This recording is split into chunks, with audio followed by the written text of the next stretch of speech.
Now it's time to be joined by New Zealand's latest Guinness World Record holder, straight out of Ashburton, Eric Watson. Good evening, Eric. How are you? Good, thank you. Good evening. Good. You've mastered joining us on your iPad. Am I correct? It's not me, it's somebody else that's done the work, but I am here, yes. Oh, that's fantastic. I really genuinely appreciate it. I'm sure there must be a few bubbly around, but I understand this isn't your first rodeo, having a wheat yield record globally. No, we broke the record in 2017 and then again this year. So, yeah, it's the second time we've broken it. And back in 2017, what was that yield? 16.791 tonnes per hectare.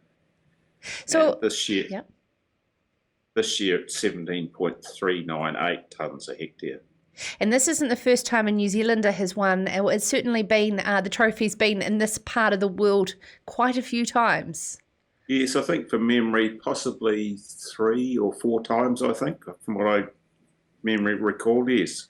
Okay, and considerably above our industry average of 12 tonne per hectare, and of course the lower yields in Australia as well. Now, I suppose the first question is it really just about chasing that particular record or extending those cultivars so that we can improve our yields across the industry? No, it's about extending the cultivar so that we can extend the yield. We go out to try and get a yield, but we do nothing differently to achieve that yield. What we do is what we do normally. So it's just the cultivar makes a difference, and that certainly helps. It's just about extending that or getting the best out of that cultivar, I would say, to get that high yield. Now, I know there'll be viewers watching that may have questions, and I just want to firstly encourage them to please put them in the comments, and I'll try my best to get the questions to Eric, because I know there'll be a lot of people wondering how. Was it particularly out of the box season? It was a very good season. Canterbury in general had a very good grain growing season or cropping season. It was never too hot, but we had a lot of sun at grainfill time, so we got a station and dewy nights. That certainly helped. So yeah, it was probably an exceptionally good season, probably one of the best seasons we've had for a number of years. And it was dry. I mean, it was dryish, but not too dry. Of course, we've got irrigation. So that all helped as well. So, yeah, it was a brilliant season, really. Okay, talking about cultivars, what was this particular one? This was a cultivar called Karen, which is bred by a KWS variety out of the UK. So it's UK feed wheat. And naturally, you think high yields, there must be a high level of nitrogen being poured onto it. How did you monitor that and the environmental impact as well? Well, we do deep soil nitrogen tests in the late winter, early spring, so that we know it gives us a guide to what's in the soil. And we only apply what the crop needs. I mean, we were aiming for 17 tonne, perhaps 16 tonne. So we only applied 305 kilograms of actual nitrogen per hectare, which is probably normal for us in this situation because the paddock had a reasonably high residual. And that worked out at 22 kilograms per tonne of grain yield. So and we do get very good mineralisation on these soils. In fact, over the years we have cut our nitrogen back a wee bit on wheat because we're finding we were overdosing and just wasting it. So, yeah, it was a pretty, a very good use of nitrogen we felt this year. And what about your use of irrigation? Well, it's extensively monitored by neutron probes through Aqualink or Hydro Services Aqualink. And we only irrigate to what's required. We certainly don't over-irrigate. And the crop only had 160 millimetres of actual irrigation this year, applied in 4 applications. So, yeah, and the crop at one or two stages during the growing season was actually under stress with the monitoring that we do. So everything's pretty much monitored. We certainly don't overuse water. And of course, that environment for pests. How did you manage the agronomy around the crop protection? Well, we do. I mean, the area we're in and the variety is a wee bit susceptible to disease. So it actually had 5 fungicides, which is probably we do that to some of our other wheat crops, depending on how resistant they are to disease. So yeah, it had 5 fungicides. And we do get a wee bit of early fusarium and stuff like that, so we had to put on it early. early fungicide. As we say, the New Zealand is absolutely leading the way in terms of our global arable markets with our yield per hectare.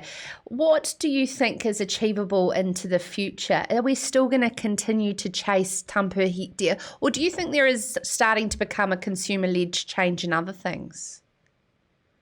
Well, I think the potential is still there. I mean, FAR had a program of 20 tonne by 2020, and I know Rothamsted's trying to get 20 tonne at some stage. So I think it's achievable, but it's going to take breeding. Plant breeding will help that, newer fungicides perhaps, but we've also got to be in mind that it's got to be sustainable production and that sort of thing. So, yeah, I think, I don't know. It's a hard one to quantify or to come to grips with what the potential is. And I suppose as long as the yield keeps going up every year or slightly up, if it's a good season, and that's mostly related to variety. Certainly. And I've got a question here come in about, what's involved in how competitive it is with a world record, especially you start to get to know the handful of players that are all trying to compete against each other each year around the world. Well, it's very involved, and I mean, I couldn't do it without the support of Bayer because, I mean, they pay all the bills, and that's fairly substantial. But yeah, everything has to be quantified, and you're certainly not allowed to use over the label rates for that country, and you've got to follow industry guidelines, so you don't not using too many products once or twice, most of them, because you don't want to induce resistance to lots of septoria or insect resistance. So you've got to be careful with what you use, and I think that plays a big part in it. I do have to ask, you just said in terms of paying the bills and that goal of 20 tonne by 2025, how do we make it stack up in terms of profit margins and the costs going into these types of yields?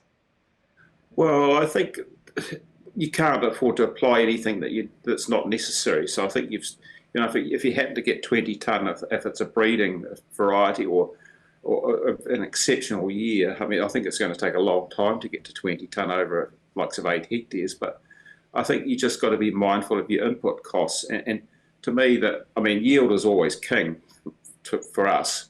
We're getting the same inputs whether we're getting 16 tonne or 17 tonne. So.